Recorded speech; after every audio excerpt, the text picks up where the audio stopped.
Good Hi, evening, good evening to Dr. all. Satyagirish here. Good evening, Doctor, everyone. excuse me, doctor, we are live now. Yeah. Good evening, So, everybody. Good Yes. evening. Good Hi, evening. Dr. Kamal. Good evening, sir. so we are So, live. good evening, everybody. So, we are live for our webinar today. I will be quickly sharing my screen now.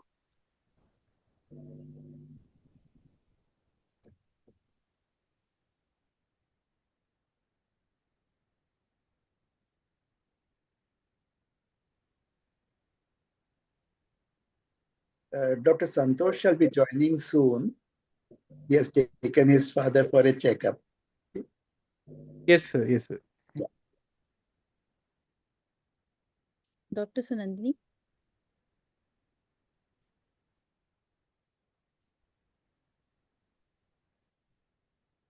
Okay. Dr. Sanandini has a power cut. She's just joining back in a couple of minutes. Okay. Okay, Devakant, I have joined, but I'm traveling. Good evening, ma'am. Evening, ma'am. Hi. We were waiting for you to start. Come on. Hi, Ritika. Good evening, ma'am. Hi. Hello, Namrata ma'am. Hi, Hi, Ritika. how are you? Wonderful. Hi. Where is Namrata? Oh, Good evening. Namrata. I am traveling. I'm in the car, so my video is switched off. Switch it So this is the power of YOSI, Yeah. getting everybody, all the stalwarts of Delhi, to be online, whether they are traveling in the clinic and anywhere. So pray to the power. It's their kindness, sir. Yeah. on. And hooray to the power cut as well. Gunjan, do you have the slide? Can we, do we wait? I have those. No, she has called. She is just in 1 minute. She's joining. Oh, sure. Yeah. Good evening, Patterson.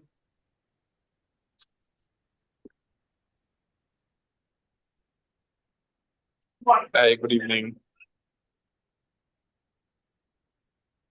Good evening, sir. Good evening, Partho boss. I,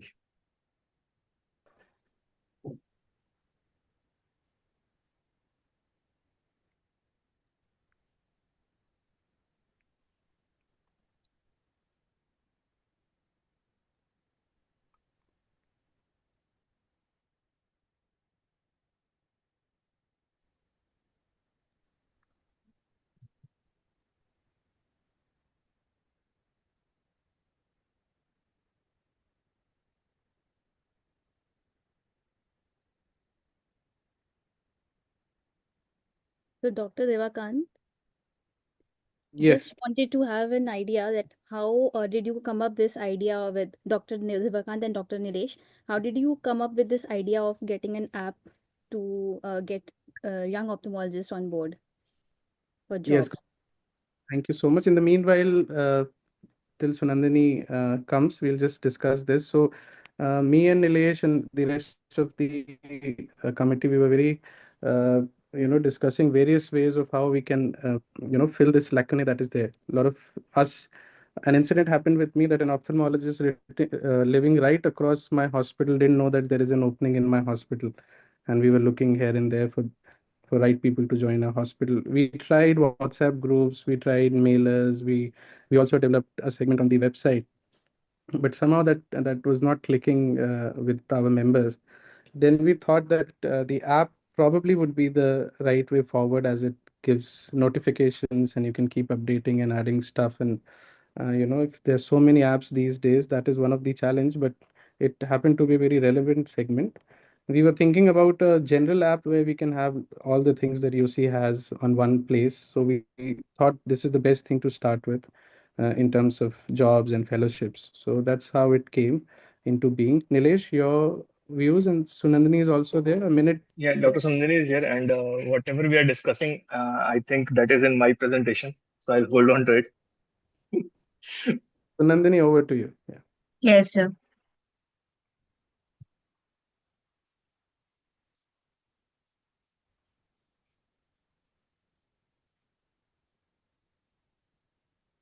Is my yes. Good evening to everybody. So I welcome you all for this evening today. For it gives me an immense joy today to welcome you all for this launch of YOSI Career Portal app. It is our first webinar of this series. YOSI, that is the Young Ophthalmology Society of India, has always been keen on innovations and bringing new concepts to ophthalmologists. This app is the vision of our president, Dr. Devakant Mishra, and the brainchild of our dynamic young secretary, Dr. Nilesh Kumar, who is also into innovations of ophthalmology. It gives me a great pleasure that we invite today our chairpersons, Dr. Samar Basag sir. Sir is the honorary president of All India Ophthalmological Society, founder and director of Disha Eye Hospitals, and has written various book chapters and received various awards and is a pioneer in cornea and refractive surgery. Dr. Santosh Sir. Sir is Honorary Secretary of All India Ophthalmological Society. He currently heads the Department of Ophthalmic and Facial Plastic Surgery, Orbit and Ocular Oncology at the Center for Sight, Hyderabad. He is also on the advisory board of ICO. Dr. Namrata Sharma ma'am is the chairperson of Scientific Committee All India Ophthalmological Society. She is also a professor of ophthalmology at Dr. R.P. Center, New Delhi. She has published 771 publications and has presented in many national and international conferences and has done pioneer work in cornea and refractive surgery. Dr. Partha Vishwasa, Sir is the President-elect of All India Ophthalmological Society and also the Medical Director of Sri Netralaya Kolkata, Director of Netralayam Kolkata. He is said to be the pioneer in refractive surgery in Eastern India for the last 2 decades and the first to introduce smile technology in Eastern India. Dr. Manoj Mathur sir. Sir is the Treasurer of All India Ophthalmological Society, a senior consultant at Swaroop Eye Center, Hyderabad. Sir is also the President-elect of Telangana Ophthalmological Society and Vice President, Hyderabad Ophthalmological Society.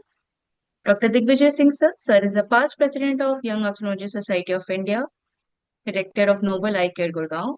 He has held many editorial positions and is also the Treasurer of Indian Neuro-Ophthalmological Society.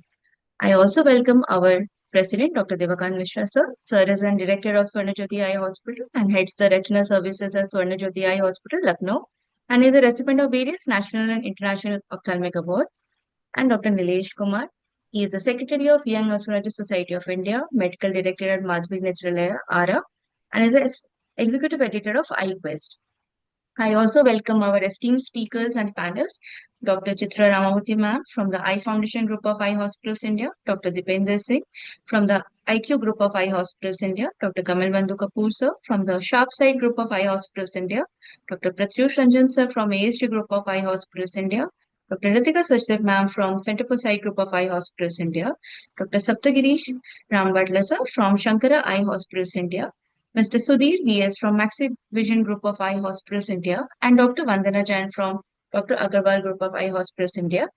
I'm Dr. Sunandini Bose. I will be moderating this session. I'm an executive member of Young Ophthalmology Society of India and also the team lead for this YOSI Career Portal. I head the Department of Ophthalmology at Bhagat Hospital. I have with me Dr. Gunjan Buddhi Raja. She's an executive member YOSI and is working as cornea, cataract and refractive surgeon at New Delhi. And we have Dr. Asmita Patti. She will be moderating us. And she's a cornea and cataract refractive surgeon at Ankur Super Specialty Eye Hospital, Kolhapur and Belgaum. With this, I hand over the podium to our president, Dr. Devakant Mishra, sir. Thank you so much, Sunandini. And I've said part of the things that I wanted to say already, but I just want to welcome from the bottom of my heart the leaders of AIVS and leader of YOSI, Dr. Digvijay Singh, and leaders of AIVS, Dr. Samar Basak sir, Dr. Namrata ma'am, Partha sir, Santosh sir, Manoj Mathur sir. Without their support, all these efforts that we make are, they could not have seen this day, and their support is always very valuable to us. And I also thank all the panelists from the top institutes of India, Chitra Ramamurthy Madam, Dipender Singh Sir, Kamal Bandhu Sir, Pratyush Ranjan Sir, Ritika Madam, Dr. Saptarishi Sir, Mr. Sudhakar and Dr. Vandana Ma'am, because these are the places that most of the young ophthalmologists in this past few years, we have seen that these institutes, these hospitals, these chains are giving a lot of opportunity to the young ophthalmologists, and they are seeing a change in how their careers are progressing and having a really good opportunity. So we really want to hear from them how the things about hiring, and of course, all these things will be discussed in the panel discussion. So I welcome all the viewers. They are the most important aspect of this webinar. So I hope they make the best use of what is being talked about today and the app that can bring to us. And I would request from everybody, seniors, colleagues, juniors, to give us feedback on the app, use it, let us know. We know that there will be a lot of bugs in them. It's a continuous process, and hopefully, during this year, we'll be able to overcome most of them. So over to you, Sunandini. Best of luck. I now welcome our Dynamic Aim Secretary, Dr. Nilesh Kumar, to launch the app and to give the demo of the app, please. Dr. Nilesh, to you.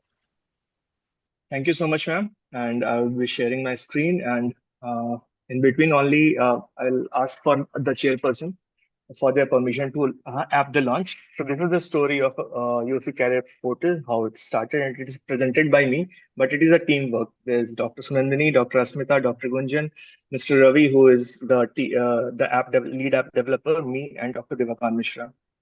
So we all know, a few months back, we got a new president who had many revolutionary ideas. No, not this one.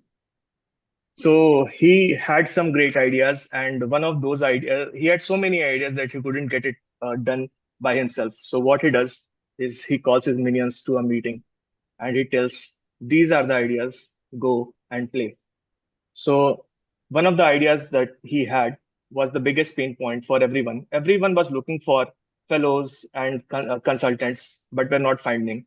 And in contrast, young ophthalmologists were looking for jobs and fellowship opportunities, and they were not finding. And as he said, they are just right across the road to each other, but they couldn't find it. So we got together, the team, to find the solution to one of the most common pain points of every ophthalmologist and every institution.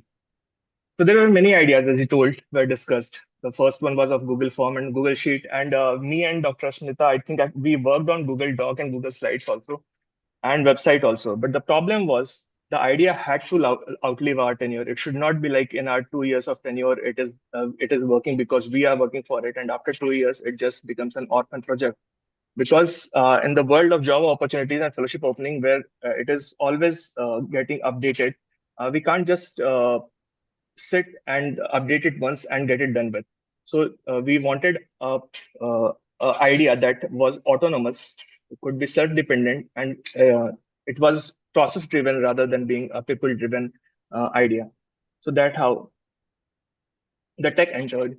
Ravi has done his engineering from Triple IT Hyderabad and has served in Adobe and InShots as senior software architect. He is a genius behind many of the things, and InShot is I think a multi-million-dollar company, and he is one of the chief architect of that. And he is currently part of the founding team of Fenado, that is an autonomous app and website development platform, and is working on AI. So that is not only he is too efficient, and he has worked with us on multiple projects. He had worked with us on MI RedCam app and many apps for my hospital also. So the first idea was to create a data repository, but he has improvised it a lot, as you will see, and is still continuing to do so. He will tell in his comments what are his future ideas for it. So just asking for the chairpersons, sirs and ma'ams, shall we launch? I need a Yes, verbal. yes, yes, Sure. yes. Go ahead. Thank you. Thank you so much, sir. Thank you so much. Absolutely.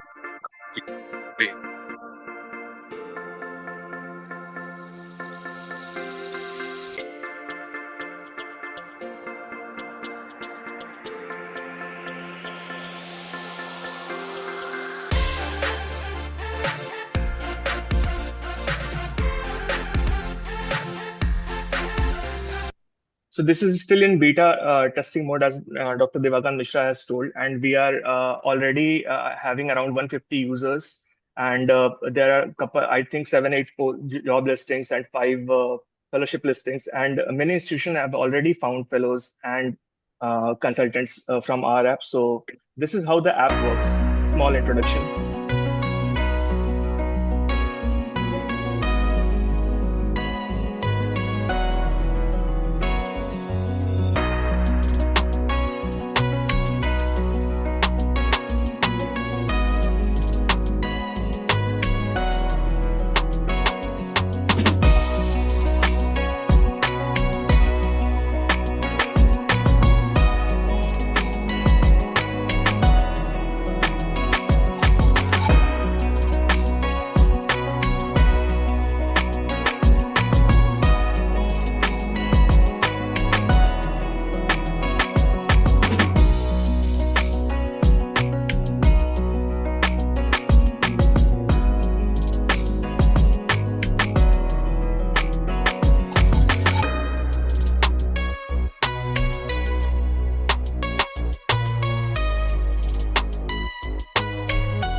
thank you so much, everyone, for this wonderful opportunity.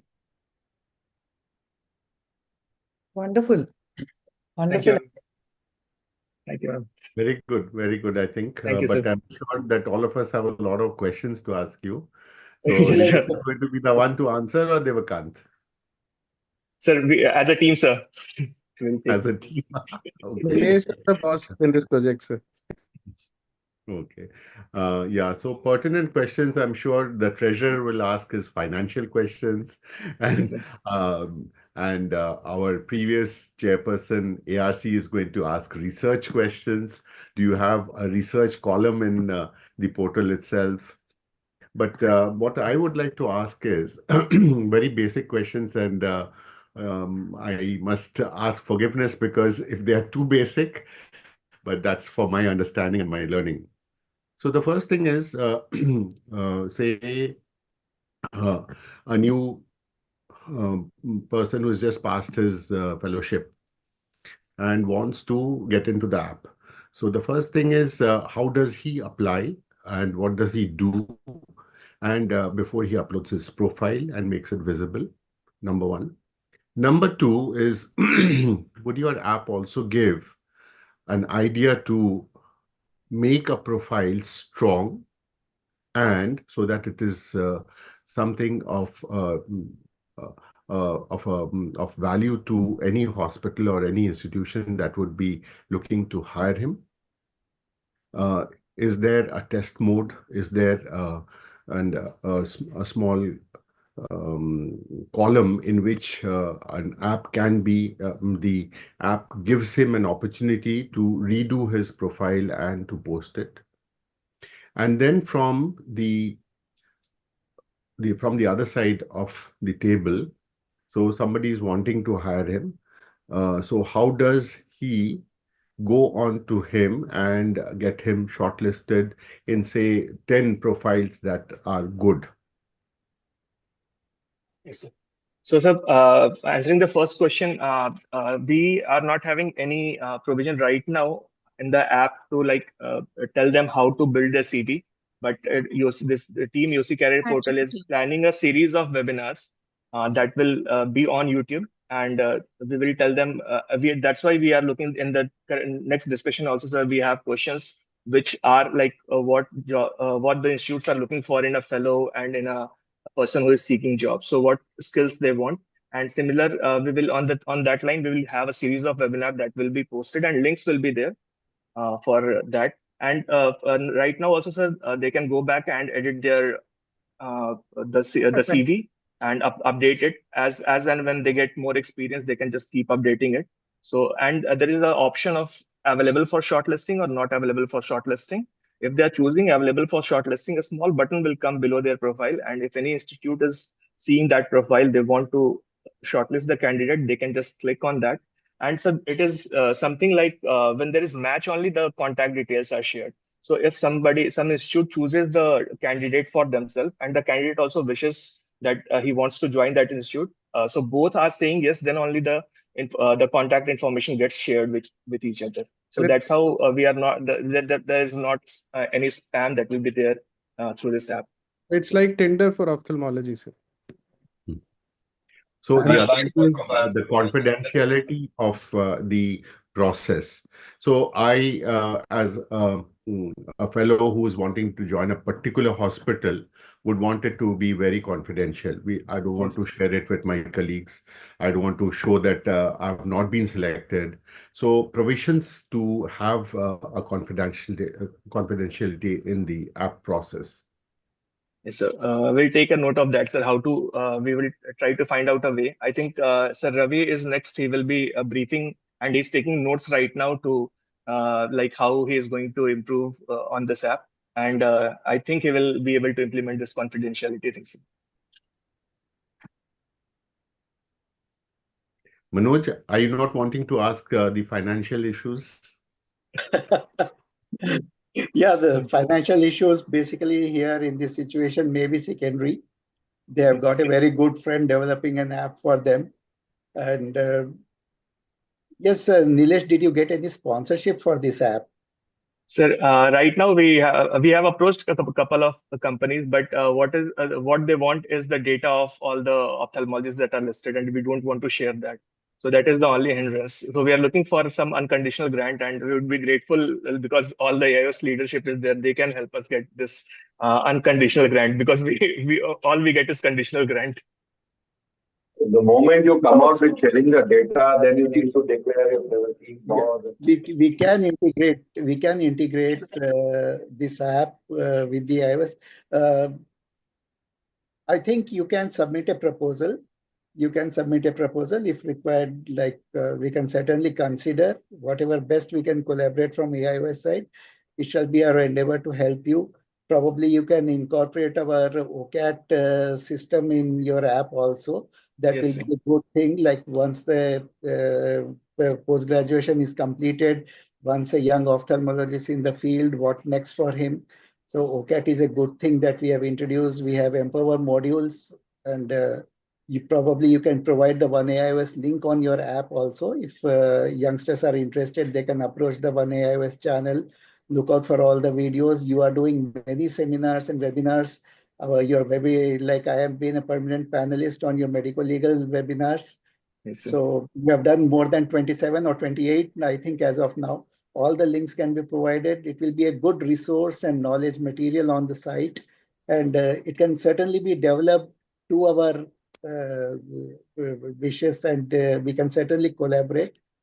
I welcome, on behalf of the incoming president, Dr. Partha, No, I think we Dr. will Manoj, certainly welcome the Dr. proposal. If whatever best we can do, we shall certainly consider. There is already a job portal and a fellowship portal already existing on the AIOS website, which is there, which lists all the areas where jobs are available or fellowships are available, and likewise there is also uh, it used to be there. I don't know. I'm sure it is still there because you would not have taken it off. The matching part is also there on the job portal of All India Ophthalmological Society website. The only thing is like this is an app, so I think this is specifically for this. But then there is a uh, web page for the job portal even at the All India Ophthalmic Society, You can certainly integrate this as a website. link in the app. You can certainly integrate this thing on our website as a link and Yeah, they keep it will, in the app. but then they would want it on the YOSI. I mean, of course, they Yeah. can integrate. You can integrate, but you can create your own app as well, isn't it? Uh, Rather than integrating theirs, because they would want to integrate this on their website. If I'm not wrong.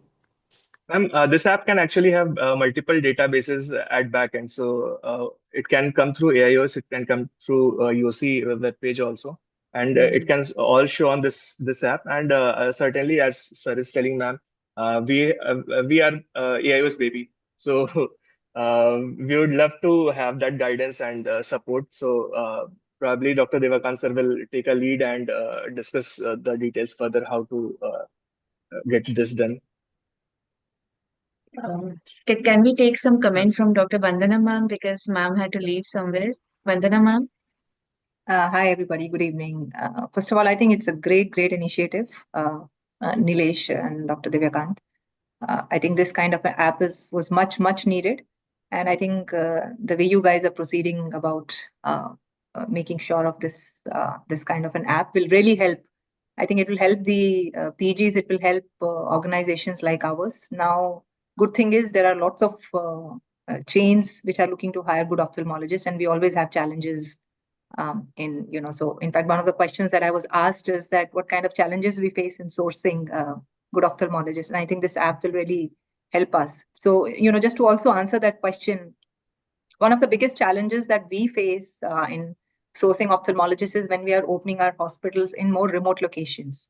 So when you're opening in bigger cities, it's much easier because I think a lot of young ophthalmologists want to be in bigger cities. There they feel the opportunities are better, the quality of life is better, the opportunities for their children's education, etc., are much better. Whereas when you move to smaller cities, there the opportunities are not that great, and hence sometimes to find good talent becomes a challenge. Secondly, I think when we are hiring, obviously, it's like we want the sun and the moon.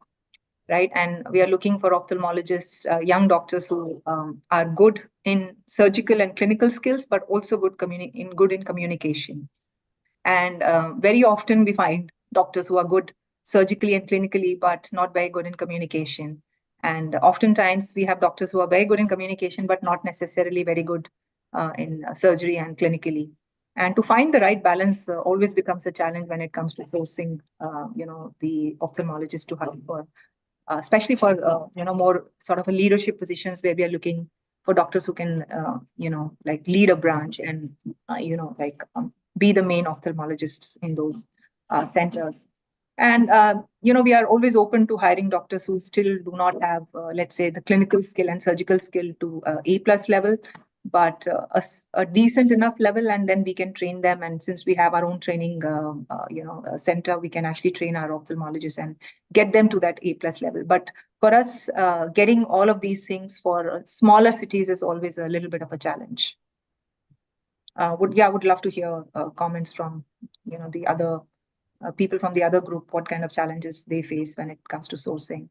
So, Dr. Partha, sir, can you speak about any of these questions that ma'am had answered? So, you there? So, Manoj, sir, do you want to have any comment? Vanna, I tend to agree with Dr. Vanna. Can I add in? Yes, Yes, sure. sir. Please. Yeah, I couldn't agree more with Vandana. This is an ideal combination because when you're running a center in a smaller place, there are not many people who are keen to walk in there and work there. Most obvious reasons. And one of the main requisites, probably I feel, is the art of conversion, the art of conversation with the patient, establishing that patient-doctor relationship. Unfortunately, that is one thing which is not taught to us in our medical schools and medical colleges. And that is sometimes innate and sometimes it could be an acquired skills. So that's why we also prefer doctors coming from places where they worked in a system, where they have mentors, they've seen people talk in OPD, they've had hands-on experience of converting patient on their own. So that's a big plus point. And that is also trainable to a particular level. But communication skills beyond a point are not very, very trainable. You can enhance surgical skills and clinical skills to a level, and similarly, you can enhance a communication skill only to a level. So this is an ideal combination to have these three and the confidence for those. Thank you so much, sir. What Dr. Vandana Jain said is absolutely true. And the amount of difficulties that a center faces, especially in the small towns, it is very difficult to get resources as well as intellectual manpower. And this app shall definitely act as a big resource, as a compendium of all young ophthalmologists willing to serve. And if anybody interested in those particular areas, if that is properly advertised through the app, they get notification automatically on their apps, and it will be a wonderful resource for them to either apply for the things as well as to look out for the positions. Thank you so much, sir. I think that as we are getting so many feedbacks about the app, I think the lead app developer is the best person to share his idea and note down all the points that you are saying. I would like to ask Mr. Ravi, are you there? Mr. Ravi, Yeah, he is. Yes, ma'am. I'm here. we welcome Hi, you Ravi. to YOSI Waiting Career for your Portal. comments. Hello. Hi, first of all, good evening to all of you. I'm really pleased to be here and really honored to be a part of this esteemed community. And I started working on this project a couple of months back, and it gives me immense pleasure to be a part of such a project which solves real world problems. So I have been in different capacities. I have been part of different software projects over the last 10, 11 years. And when the opportunity presented itself, I had a detailed discussion with Dr. Nilesh, and also in some occasions with Dr. Devakant sir, and they gave me the vision of the product. And I think the major pain point with which Dr. Nilesh was coming up was that there was a lack of credibility and authenticity in the other the alternative solutions that were present right now. And I think with this app, we have solved the problem, that problem very efficiently. So this is a platform by the doctors for the doctors, for ophthalmologists. So we, I think Dr. Nilesh has given a good presentation of what we have developed so far. I'll just put in my comments on what we are working towards in the next couple of months.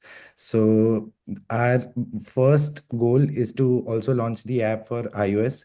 I think there is a great demand for coming from for the product to be available on iOS. So that will be our first goal. And apart from that, we are working on multiple features. So some of them being like we also want to integrate AI capability into the app. So we'll be able to recommend good profiles to the institutions.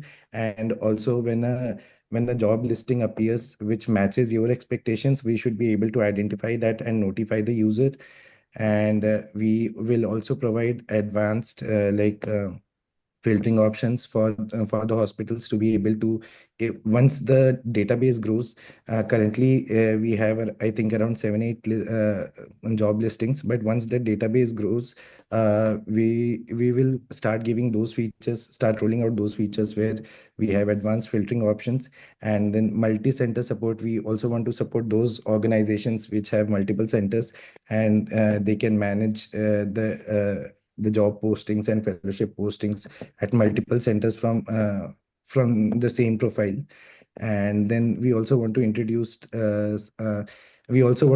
social features into the app. So social and educational features into the app, so that you can post educational content for the young doctors to consume. And also we want to introduce some social features so that you can also post your views, some clinical cases, something like that. But and that is a long-term view. So we'll discuss with Dr. Nilesh how to implement that. But in the shorter terms, and our initial goal is to launch the app on iOS also, and then keep iterating over it and to keep introducing new features based on your feedbacks. I also got a lot of feedbacks today, so I'll be incorporating it and prioritizing it with after my discussions with Dr. Nilesh.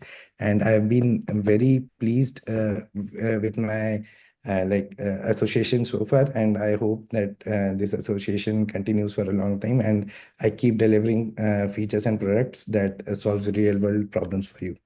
Thank you. Thank you so much, Mr. Ravi. Digvijay sir, do you have to add anything to this app development by your own Young Ophthalmologist Society of I India? think I'm very, very happy to see what has been developed, and I think it's one small step for YOSI, but a giant leap for yours, because this is going to grow.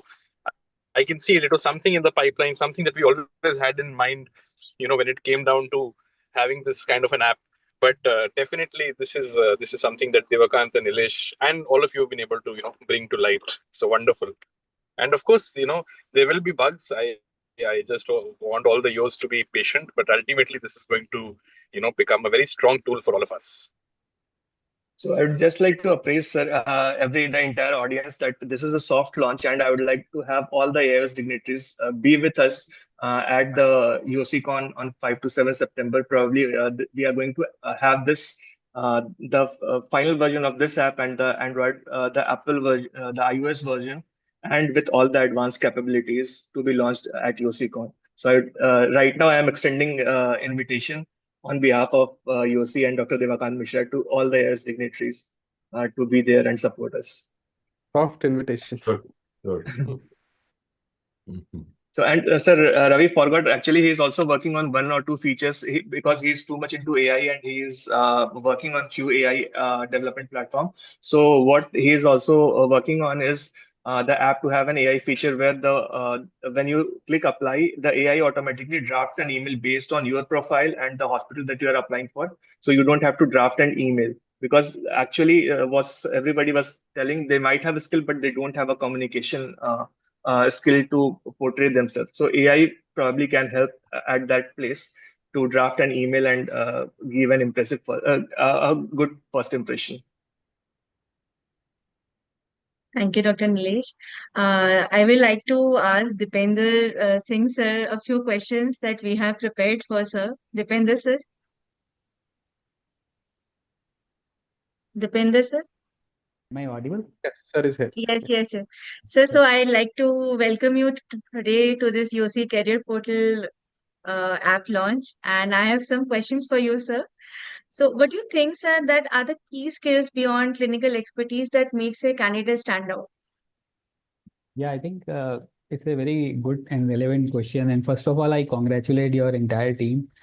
I'm sure this will not be the only portal where job seekers and job providers are going to interact. But you have made a very nice, I think, program for making people ready for different kind of jobs which are being offered. And I would just suggest, because I think you are making a note of all the suggestions, that you also can work upon preparing people for starting a new department in government colleges and private medical colleges, because they are also now offering good opportunities for young ophthalmologists. Answering your question, I think once we are through uh, uh, with the assessment of their technical knowledge, and I think a lot of surgeons now we are actually getting a surgical interview also. I think the other attributes which we are looking at is how much they value the team concept, and how much they attribute their own success and future success to the team they are going to work with. And that is done in an interview, and I think that's very important concept and the attribute we like to have in our new consultants. Then another thing which we try to interact with them is how are they managing the people with them in their team, uh, all kind of things. How going to motivate, how are they going to resolve their conflicts. So overall, judging their temperament, that what kind of role they are going to fit in, especially if they are going to be in leaders or in charge. Are they keen to have ownership of whatever is around them in their own workflow, their OT process. So we interact with them and try to find out, and in especially the younger people, sometimes this is their first time, so we tend to give them hints and suggestions, and during that discussion, I think it helps us a lot. Another thing which we try to see, especially people who have been working for at other institutes and they come to us for interview, is their stability. That's what I would like to advise the younger colleagues, is spend a good amount of time at your first or two attachments or associations, because stability is a very important thing which I think I'm sure all the senior like Dr. Chitra, Dr. Partha, Dr. Kamal, they will, I think, speak more about it. That stability is again very important. If you are shifting too much, that doesn't give a very good impression on your next employer. And integrity again, I think you be very transparent in numbers and whatever you communicate, because nobody the people who are operating for quite few years, they know what is the frequency of different diseases and roughly how many surgeries are being done at multiple places. So again, these all qualities are equally important uh, uh, besides having good communication skills and surgical skills and clinical skills. So, and what was your second question? That what incentive beyond the salary are more effective in keeping the employees motivated, sir? Yeah, I think interestingly, salary alone or even financial incentives may not be good enough to motivate doctors and even other employees also. I think once they are, I think their good work is recognized, and not only the frontline work, even backstage work, support roles, whatever extra mile people are walking for the organization, if that is very well recognized, and they are incentivized for a behavior which which we are desiring, whatever new behavior which we are planning, and which helps them as well as their team grow to next level. I think that also helps in motivating them, rather than personal incentives for certain individual goals.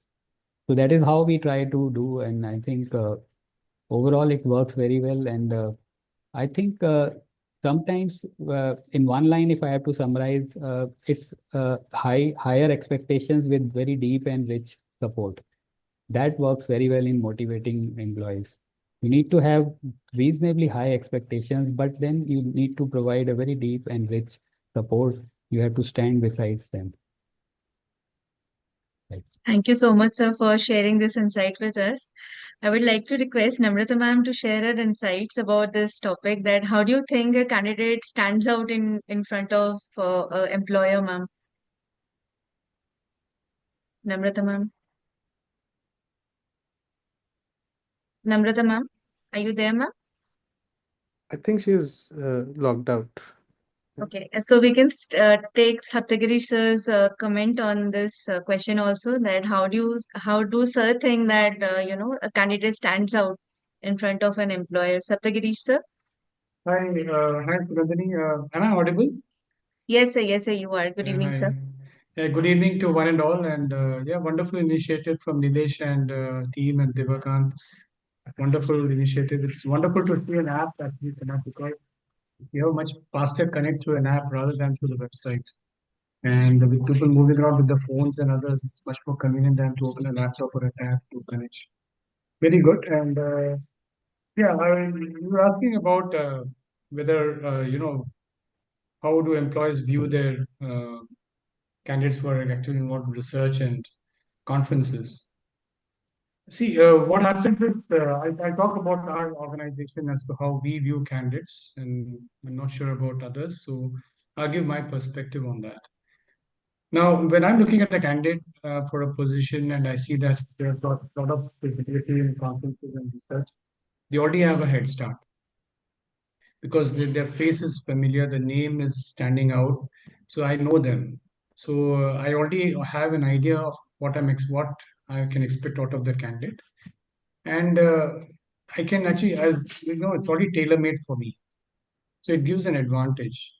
But then again, the crux is that not all people who do extensive research or attending conferences may fit the job, because when it comes to work, an organization may look at different aspects sometimes.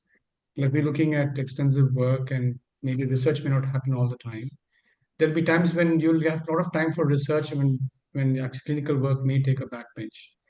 So as Dr. Vandana mentioned, we should be looking at candidates having a very good amount of balance with both research as well as ability to present themselves in conferences, but at the same time handle patients the way the organization wants, and not take a back seat when a lot of patients are coming, and I'm flustered, I can't see more than 5 patients in a day, my specialty demands this.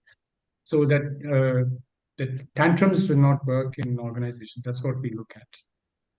So research and conferences is important, but it's not the only thing. Thank you so much, sir, for your insights. Dr. Gunjan, would you like to take Vandana ma'am's second question with her?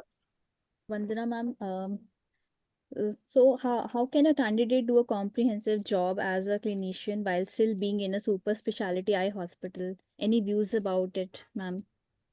Yeah, thanks, Gunjan. So, see, here's the thing: when you're working in in an eye hospital where super specialist doctors are also present, you can still do comprehensive ophthalmology, because there is a spectrum of cases that exist, from cases which are simple to cases which are extremely complicated. Now, naturally, for example, let's take an example. Let's say it's a retinal detachment surgery. Ideally, a retinal detachment surgery should be done by a retina specialist. But if you have simple lasers, that can be done by a comprehensive ophthalmologist who has some basic training in retina. So there is still, depending on your areas of interest, if your areas of interest are, let's say, cataract, some parts of cornea, some parts of retina, you can still practice all of that. while the more complicated and sophisticated work in that specialty is being done by the super specialists who are trained into those specialities. Naturally, the conflict happens when the work is not sufficient. For example, let's say you're working in a place where the amount of work that is coming for super specialty is very small. Then naturally the super specialist will want to do all the work related to their specialty, and they will not want anybody else to do that work. So I think people who are desirable to do this kind of work, where they are trained comprehensive ophthalmologists, they ideally should work in an environment where there is sufficient workload available so that they can do a certain spectrum of the work, and the complicated work can still go to the super specialists. So I think that way it is still possible. So for example, in our institutions, we definitely allow people to do the work, but we just make sure that they have the capability to do it. So we surgically assess them and we clinically assess them for whatever they want to do the work. And if they have that capabilities, we definitely allow them to do that work. Yeah, thank you, ma'am, for your insightful comments. Dr. Partha, sir, are you there? Samar, sir, would you like to have your comments on the same topic that ma'am So the question Bandana has rightly said, when you are working in a private group of hospital where the quality does matter, naturally when some super specialty people comes, so basically it grows gradually. It is not that you learn for 2 years and jumping into a complicated thing.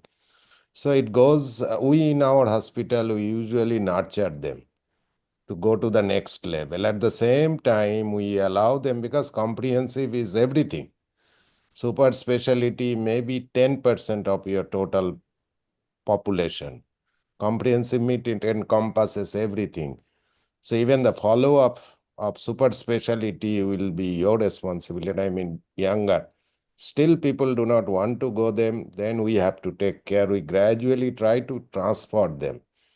This transformation takes a longer period of time.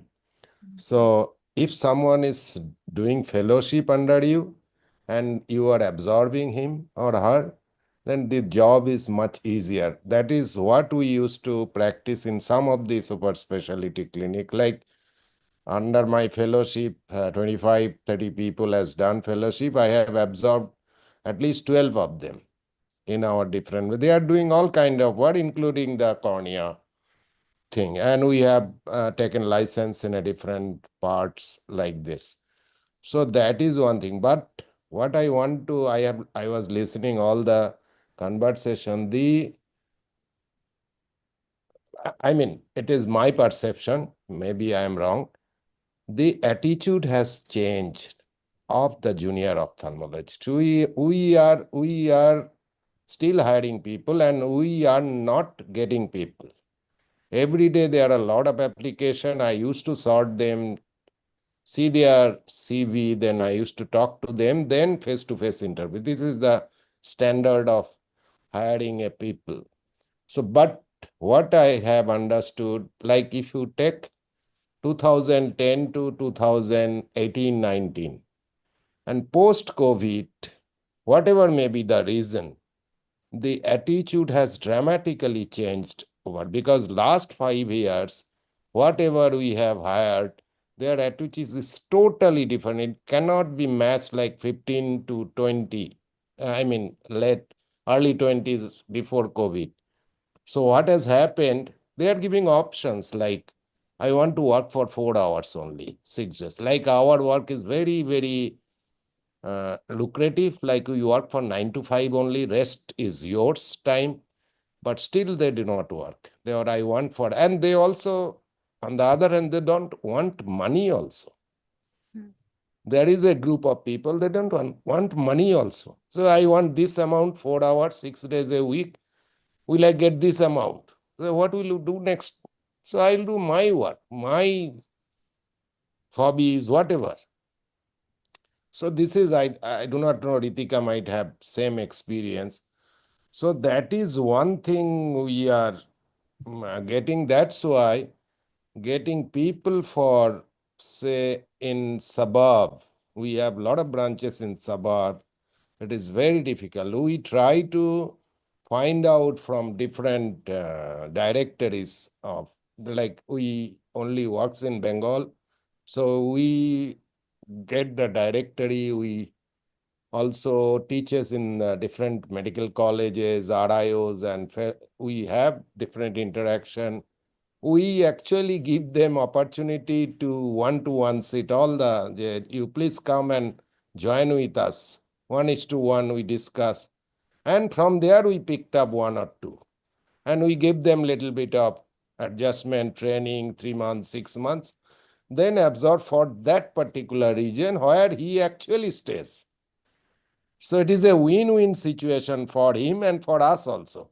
I know he will be working there for 5 days in a week. One day we'll give some other place where he will be enjoying other things. So this is our idea of hiring the people. And believe me, Jay, how our retention rate is very high. We are right now 118 ophthalmologists in our group, and believe me that nobody has left so far, and people are happy, and we are very, very, I mean, regarding the academic part, I disagree with Saptagirish, because academic people do not want academic. Only less than 5% are real academic. I mean, just writing a paper, leading a poster podium or poster is not the true academics. If you want to study for longitudinal or whatever, so that is really lacking. And so far our representative from this group, junior group, they are between, let's say, between 33 to 40 years. They are not representing us in different forum because they are happy with the clinical works and everything. So that is my just comments about all this. Thank you so much, sir, for your expert view. Kritika ma'am, my question to you next would be first, sir, that sir was asking you some questions like, do you have any experience of those sorts? What sir had discussed with us. Would you like to share your insights over that?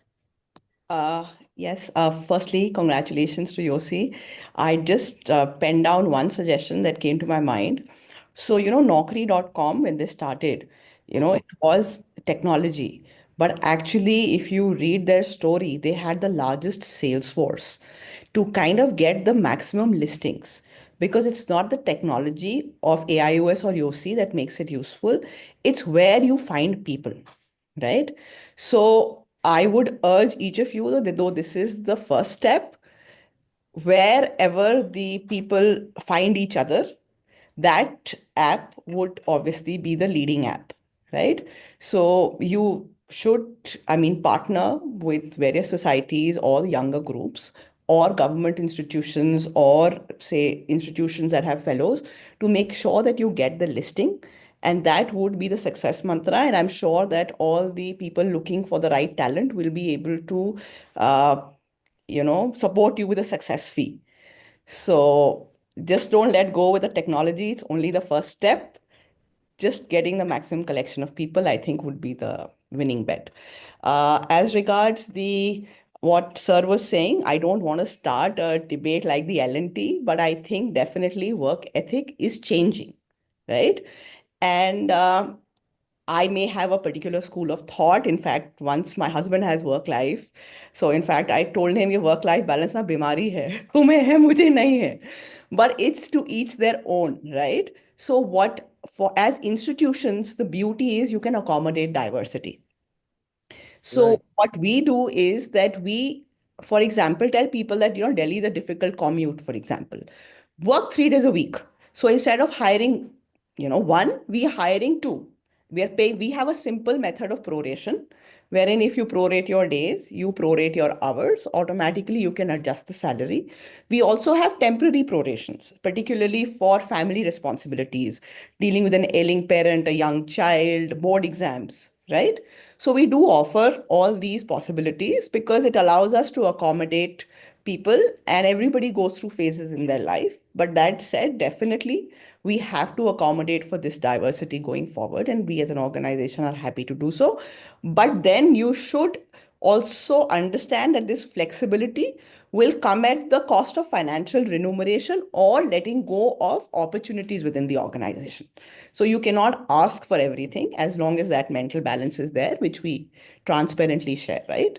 Who invests more reaps more. It's a simple, transparent functioning, right?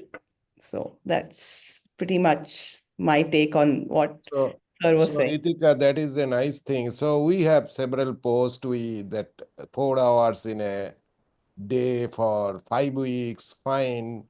3 days, fine. And accordingly, your this thing. They are happy also. It is a win-win situation actually. And it gives you the opportunity to explode also. Rest of the time, right, that nobody can compete with, they cannot compete with us, but they have their own other area which are more important also. At the same time, they want to, I mean, be in ophthalmology, whether comprehensive, whether super specialty, subspecialty, anything. But 3-4 hours in a day job is very nice, self-satisfaction and everything. So they are with us. And many of them, at least 12, 13 of them, we are happy going. And then after 4-5 years, they now giving option. They said, I want to go full day now. So go. So Sir, one place I think where I proactively support is that when you have a young child and you take a longer break, and I think the surgical confidence weans off. So that is where, as an organization, we actively support that even if you want to work few hours, come back to work earlier. Because I have seen that if you come back to work earlier, you're more likely to be part of the useful workforce. The longer gap you give, so that I think is at least an organizational and a personal priority, that we do offer this flexibility more if there's a genuine reason versus if it is just a wish list. So we'll accommodate much more for somebody for, this kind of a.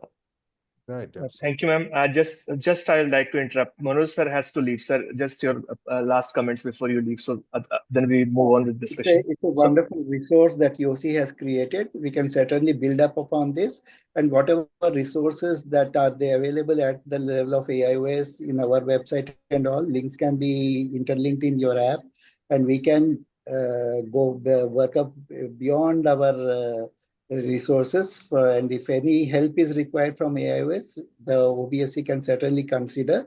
So I wish all the best to YOSI. YOSI should take adequate interest in this OCAT thing that we have, Empower AIOS Plus that we have incorporated, and then the AIOS Suraksha part that we have launched. All the youngsters should give due importance to their professional safety as well as personal safety by various instruments, and whatever the best we can do from AIOS side, AIOS shall be ready. I am telling this with the permission and concurrence of the president, present president and the incoming president, both of them are here. So whatever best we can coordinate, it shall be our pleasure to coordinate. Thank you. thank you, sir. God Thank you bless you so all. much. Thank you so much, sir. And Dr. Gunjan, Gunjan, would you, please. So thank you, Gunjan, would you like to take Chitra ma'am's questions next? Yeah. So thank you, Ritika ma'am and Thomas sir, for sharing the insights on the topic. Now I'd like to ask Dr. Chitra ma'am about one question, that what advice would you like to give to the young doctors who are actually unsure about whether to join a private or a corporate setup when they are looking for jobs? Shall I share my? Yeah, sure, ma'am. No, I don't know where it's gone. No, it's not there.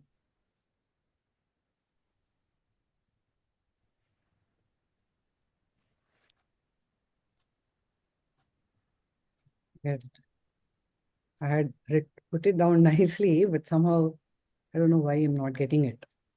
So let me just put together, while you guys were talking, I put together some points. So the question is, I think it needs to be handled threadbare, but let me see what I can do in the short time.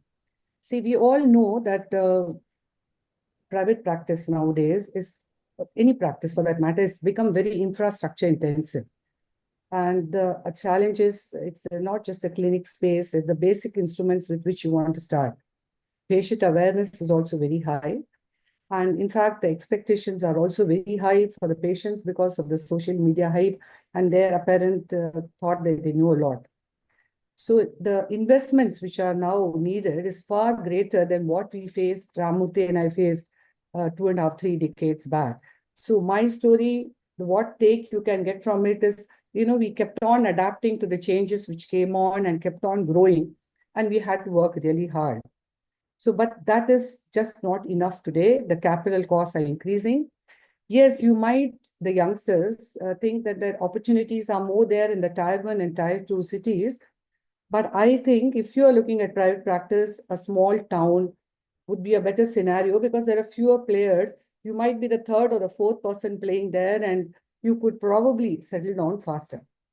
So what is the advantage in the corporates? So while I talk for corporates, you might think that I'm selling it, but it's just giving you one particular viewpoint. If you're good in your work and if you're surgically fairly good and you have a fair amount of stability and promises as we do go through the surgical interview and all of it, your salary and your growth potential is truly good. And as you keep evolving, as you keep growing, and as you show your commitment in that corporate practice as if it is your private practice, you soon start heading one center.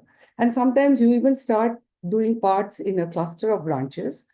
And if you are actually ready to go on to the next step gradually, a little bit of administrative role also as the administrative components besides the clinical parts, it just takes you right up in the ladder and it enhances your position and stability. So the overall growth profile in a corporate is actually very good. It is never limiting. And the other advantage is there is no investment risk, which actually saves you all the gambling and those loss of sleepless night. So how much you can grow in a corporate practice is actually sky is the limit. So you have actually limited your unforeseen challenges, but you have not curtailed your growth. So what happens is, it's now up to you to choose which banner you want to work with, what seems to go with your ethos of work. And let's understand this is going to be an ever-changing scenario because newer competitions are going to be evolving. So please don't think that I'm pushing you all into corporate practice. It's just that when you think of that, think in a wider perspective. See, I do know the population is large. It's just that it is no longer as lucrative to do a private practice as it was against before. And if you look at the latest CRISIL data, it says that 4.6% cataract volume growth is likely ahead, as against 14% in the ophthalmic growth, which means there are going to be a lot of ophthalmic players who are going to come in. And so the job opportunities probably is going to increase for you. Yes, and also you need to realize if in a bigger city, there's going to be a lot more competition, and some of the competition could be not very joyous to work with. And even if you have best surgical skills and you want to look at private practice, it's not going to be a surefire success at all times. When you look at your leader in a corporate practice, he has the surgical acumen, business acumen, years of wise experience, and it has taken him years to be where you are, where he has reached. So it's also a changing world. So you need to have a great risk appetite if you really want to go into a private practice in a bigger place. And so look at it this way. There are multiple chains which are evolving and which are competing. Job opportunities, a portal like yours is going to be so wonderful, not just for you all, for even those corporates which are looking at genuine good youngsters to join them. So you could actually choose between one another. But then it's very important that while I say don't fear larger giants in the practice and the population is big and all that, you need to also have an appetite for management aspects. Like if you are looking at private practice, not just for the next 3-4 years, making the two ends meet, but it is for a larger picture. So you should have some gradual understandings, the basics of finance, understanding its intricacies, the constant process which is evolving. You need to know about marketing in various formats. You need to understand human resources management. So, then you question yourself, are these my areas of interest? It's not just doing cataract surgery in my clinic or in a neighboring clinic or hospital, but it is a lot more. But one thing is very important. Choose a place which suits your ethos if it is in corporate, but don't keep changing practices. Clearly grow in one, because if you put in all your energies into one practice as if it's your own private practice, it indicates stability to your employer, and that's going to be a one big gaining point for you to rapidly climb up in that practice. So what can you do? You challenge yourself to the fullest. Understand, you have to have good working hours, lot of working hours, no part-time working hours. It's going to be tougher in your earlier days, but you will gain prominence steadily and steadily. So don't be indulgent with yourself. Don't look at your engineering friends or other friends. You have a different growth profile. The minute you join medicine, you have thought it all in a different manner. So enhance your surgical skills in newer frontiers. Keep updating your knowledge. Keep attending webinars. Keep going to these conferences, the ones which promise you those super specialty ones which are focused in one direction. And always project yourself as a visibly informed person, so that you're thorough and also that you're thorough and scrupulous. There's no second compromise on that. And of course, private practice is good if you look into a smaller place and you have all the skill set, you have that risk appetite, keep going on. If you have a family who's going to support you, you're going to get some guaranteed loans, you have all of it. I still believe there's a place for private practice, but it's just that it is going to be challenging and you have to plan it in a very methodical fashion. Look into different practices, go visit a number of practices. Actually, I was fortunate to travel through entire Tamil Nadu from nook and corner, from a village to a district to a town. And I understood a lot at this age, that what is it takes to do whichever practice you choose from. I don't know whether I helped you all. I confused you all more. Thank you, ma'am. It was a really comprehensive take on the thing. Yes, Swatha sir, yes, we were coming to you. So any thoughts on group practice? Also, you want to have some. Yeah. Yeah, Gunjan, thank you very much. And, Chitra has made a remarkable panoramic view that really tells you so much about the corporate practice. And every practice, every practicing scenario is in itself something of an enigma.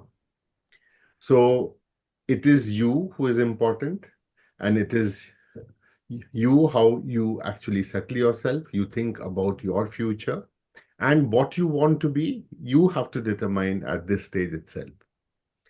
So coming back to the context of the app, I think it's going to be a wonderful app with a lot of vistas, with a lot of branches. And the more you add, the more powerful your app is going to be, not only for the YOSI, but also for us as well, to actually delve into all the different facets of what has been said, the different mental makeups of the youngsters, which I do not call a generation gap, but it's a generation take, it's a generation strength. And there are so many things that we need to learn from the next generation.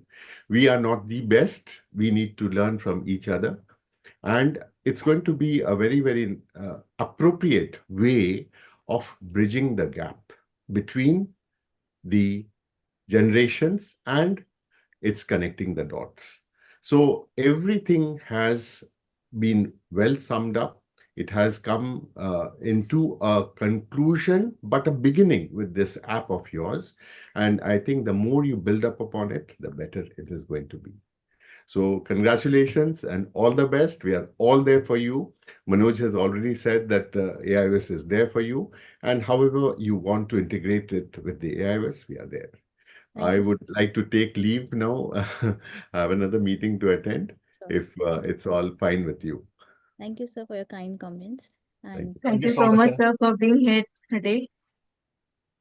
Thank you very much. And see every one of you at AIOS 2025, right from 3rd to 6th. Yes, sir. Thank you. We are there from 2nd. You're from there from 2nd. Wonderful. Yes, sir.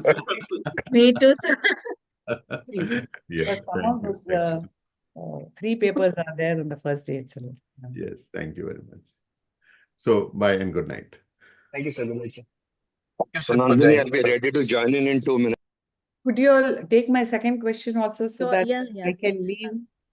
Yes, ma'am. So So can I add something? yes, sir, sure. Some real facts actually. If you Sure, go through by the data of how many doctors in the country as per WHO ratio. You just calculate your homework. Next question, how many ophthalmologists in the country? Then how many ophthalmologist ratio per state? If you take the state of Maharashtra, it is now very difficult to find yourself in the, you find a big gap there. If you take state like Chhattisgarh, or so to say Jharkhand or Bihar, you will find yourself a good place. Like Chitra was mentioning that you have to, if you want to be your boss, so you try to find out some places, you have to relocate actually. So ophthalmologist ratio is now at par. If you see the ophthalmologist versus population ratio as per WHO versus in our country, it is at par. So sooner or later, the problem will be much more higher. So we, though big private institute, we do not call ourselves as a corporate hospital. We never appoint a MBA guy in our hospital. So it is, we manage ourselves in different areas. We have 19, 20 branches. Now we have seen in Bengal, I can say that about the Bengal, what is happening. We are closely monitoring it and we are touching that number, absolute number of ophthalmologists required for the country. We will be by another 3-4 years, we will be saturated. So we do not have any place to go. So we have to relocate ourselves. Our next branch will be coming to some state where there is dearth of ophthalmologists. This is one side. For individual purpose, if you think individually, then you have to relocate, whether it is private, corporate, you see that everywhere corporate hospitals. Now it is growing like anything. So we have realized that ophthalmic business, I'm now coming to the business because we are a business model. Ophthalmic business is West Bengal is saturated now. It is saturated. So we actually take the map. We have AI in our YOSI EMR database for last, say, 15 years, very good. And we see the location-wise, and we are saturated. That's why our next plan is coming with a general hospital.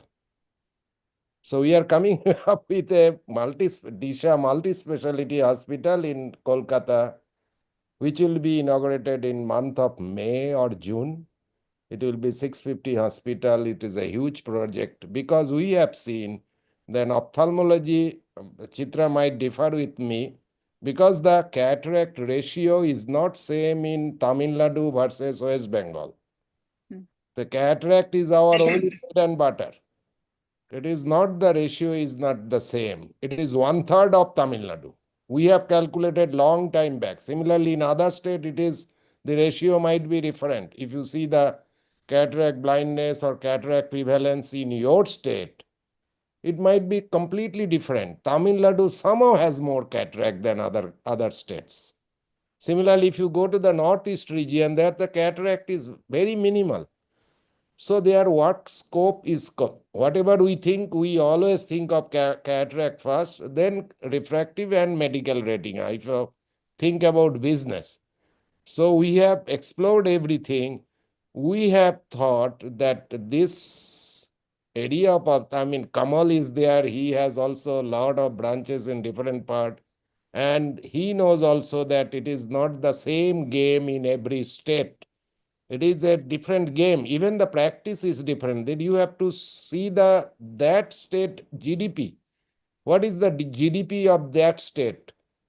If you want to go for either individually or if you are joining to that corporate is actually fighting much more in that particular, which has a lower GDP.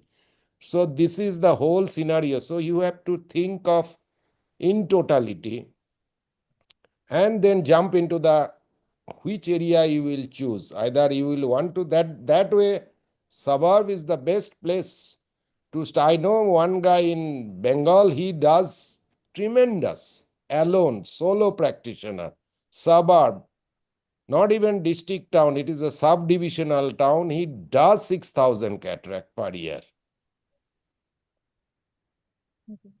And he is now saturated. He is now coming with a multi-speciality nursing home because he knows that he will not be moving anywhere. He has some friends of general friend, not ophthalmology, because ophthalmology is done there. So that is why that is one example. If you take the whole state, the another example will be coming up. So Maharashtra, Karnataka, Kerala, these are the states there it is very difficult to go forward with your, I mean, in the city proper. Kamal? Yes, sir. I could not agree more with you. And I think more than the GDP, with the incoming policies of the government, are Local also government is also causing, important. it is putting so much of pressure on the practitioner, on the corporates, on everybody.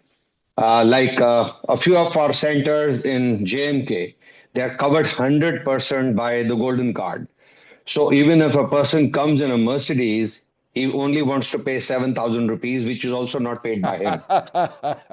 And you cannot even talk about upscaling with him like a multifocal or a NEDOF or a toric, because the moment you do that, you're deregistered by the government. Yes. So I'm talking to the younger ophthalmologists. It's not a level playing field. It is and I could not have agreed. I agree 500% with Dr. Basak. With so much of experience he has, I'm not even 1/4 experience as him. But it's a different game in different states, different districts, different people's mindset. Now, if I go to Patna, my Patna center, I walk in, and if I say this is what is right for you, it is a God's truth. The patients in Patna is not asking me. But let's say if I go to Ranchi or Jhansi, patient has 20 questions. I go to JNK, the patient says, no questions, no answers. I just want the gold card. This is what I pay and this is what I get. So it's a different game. So we need to actually know what we are getting into. Right. This is a higher level of talking. I mean, when you grow older, your experience is so much. So actually, it is not that it is easy going. Everybody has their own struggle in different areas. True. Dr. Gunjan, Thank you, ma'am, sir. second question. Yeah. So let's come back to Dr. Chitra, ma'am. So, ma'am, I would like to ask you one question. All the question that we have been asking you is about hiring. Now, the main question is about the retention of the employees. So, how do you make sure that there is a good retention of the employees that have been hiring over years? Yeah, so these are what I thought would be the answer, because this is how we function, and we do have people staying with us for a very long time. So I think it's important to make the work atmosphere very congenial. Like, all our doctors are happiest when they are with us in the hospital. Some of them would say that even if they're feeling a little unwell, they feel better when they come back. And what you need to do for that is to give them a sense of purpose. Give them a sense that they are vital for the organization. Give them a sense of involvement in the growth process that keep them updated as to what is happening. So that means indirectly, you have to also keep in mind that you have to give recognition to them at all time points. So you have to do things like facilitate that in their OPD, they have their own appointments. They should have surgeries on their own list. And it should be visible and known to the patients that the patient is getting operated by this and this person, and it is not a ghost surgery. You should give them leadership roles at different instances. And there is a positional status, which also enhances over and above the income which is coming in for them. Salary structure should be comparable to the best standards, and with incentives and appropriate increments based on their commitment and work performance, because a person leaving at 4 o'clock cannot be compared with a person working late hours. But all of this would be reviewed on a very proper set format by all the senior accounts people and the HR crowd. So then, but then if the person sees that there's a greater leadership scope which is visible and he is going to be most appropriately utilized, it gives a challenge in itself. You have to remember, you have to appreciate the work, you have to give recognition, immediate appreciation, immediate pat. It helps them because after all, they could have gone into a private practice, they could have done different things. They have sought a future with you. So make it the best future for them. And always address yourself as a team at all times. No single individual could have achieved the dream solitarily as against this cohesive group he has created. And finally, you should allow a congenial exit for that dear friend who has been with you. You have to wish them well. If you might spend some time with them, tell them that you would ensure that they are continue to be challenged and their growth possibilities would ever increase. But you should also wish them well so that they continue to be a friend and continue to come back to you for help. So if you could do all of it, I think you would retain a good majority of them. The good ones would stay with you. Thank you. I just like to, can I add 1 or 2 points? I think beautifully summarized by Dr. Chitra. And I'm sure she's practicing it down to the hilt because there's only one way an organization like I Foundation can be growing the way it is growing. I think couple of things which I agree 2000% with Dr. Chitra is appreciation and acknowledgement to be done in public, in front of people. And in case there is a breakdown, it has to be done in person, 1-to-1 with that particular teammate. It should never be done openly. So all the accolades, even of the organization, have to be shared with the team. Suppose even, let's say, a senior doctor in my organization gets an award. We've trained them to declare that this award belongs to all of them because someday down the line, all were contributing to his work. And the accolades and celebrating together is a big plus point. Small occasions, festivals, birthdays, celebrating together. Uh, Having fun together is a great binding factor. And one thing which we do separately in our organization is the appraisal system is very objective. It's like it's done at different level. Let's say a person in a retina department is working, so 5 of his colleagues will rate him on his interpersonal relationship while he's also rating each one of them. So it's a very beautiful system where everybody has to be nice and congenial and work as a good team with each other to get those, because some points are reserved for a team player. So this system, I feel, really works very well because everybody is then very nice to each other. There's less of politics, and they know that somewhere down the line, I will be needing this gentleman, and this gentleman will be needing me in the future. So I think these kind of systems, which are very objective, which take the bias out, also go a long way for the candidate to know that he's in a place where the appraisal system or the progression in the organization is very objective and is based on his work and his true qualities. Thank you so much, sir. I think it's a very nice thing that you have said that you have to. Ma'am has clearly said that you have to give your applause to your group of people also so that they feel important. With this Absolutely. comment, I think I will ask Pratyush sir. Sir is very dear to all his juniors in his hospital and he is very friendly with his juniors. Pratyush sir, what do you think about this question? Pratyush Ranjan sir? I think Sir has some network issue right now. He was just here, I saw. Okay. So I will take Kamal sir's questions now. Okay. So what do you think is the biggest mistake, like, the young ophthalmologists generally make when they are, they're in their first jobs? I think, Sunandini, the biggest mistake when they do before they join a first job, let's go to that, is first of all, I will go back to what Dr. Chitra said. We need to be guided what is your calling, your ethos, your style of working. So ethos should be commensurating with the place you're going to join. If you're a person who's looking at upscaling your surgical skills, clinical skills, you should be looking for a place where there are a lot of mentors. Don't go for a brand name. I think this is one big thing which a junior or young ophthalmologist would do is follow two things. First, go for a financial remuneration, which is very attractive. I don't blame them. Second would be a big brand name, because then you get to say something to the peers, oh, I'm working in this organization and I'm working in Y organization. Those things are fine, but they are not long standing. They do not get long time returns. So I would actually say that if you're a person who's looking at a long term growth in your career, you should choose a place where you're not just upscaling your core specialty, but you're exposed to other people, their styles of working. Maybe you're probably an anterior segment surgeon, but if you get to see good glaucoma clinicians, good oculoplasty, it opens your mind to the possibilities, and it actually nourishes the comprehensive ophthalmologist in you. And if you actually work with these seniors, there's a lot of things which get rubbed on to you. I remember I worked with stalwarts like Dr. Kamlesh, and I used to do squints like left, right, and center. I was an anterior segment surgeon. And so I worked with Dr. A.K. Grover. So a lot of oculoplasty rubbed on to me, though I was training to be anterior segment surgeon. So I think this is one good thing you should look for.